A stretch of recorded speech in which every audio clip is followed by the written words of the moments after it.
সবাইকে জানানো যাইতেছে যে 2026 সালে 11ই জানুয়ারি রবিবার দুপুর 2টো থেকে পার্বতীপুর দিশারি সংঘের উদ্যোগে একটা বিভিন্ন স্কুল থেকে আগত ছাত্রছাত্রীদের নিয়ে কুইজ কম্পিটিশন, আবৃত্তি, তার সঙ্গে সঙ্গে সর্বসাধারণের জন্যে কুইজের ব্যবস্থা রয়েছে এবং রাত্রি 7 ঘটিকায় একটা নাটকের আয়োজন করা হয়েছে।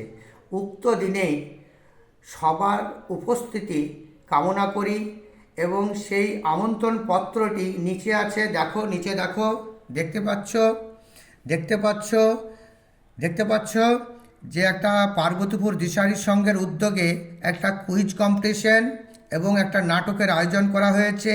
সেটি 2026-এ 11ই জানুয়ারি পার্বতীপুর বাস স্ট্যান্ডে আয়োজন করা হবে। এখানে সকলের উপস্থিতি কামনা করি। ধন্যবাদ।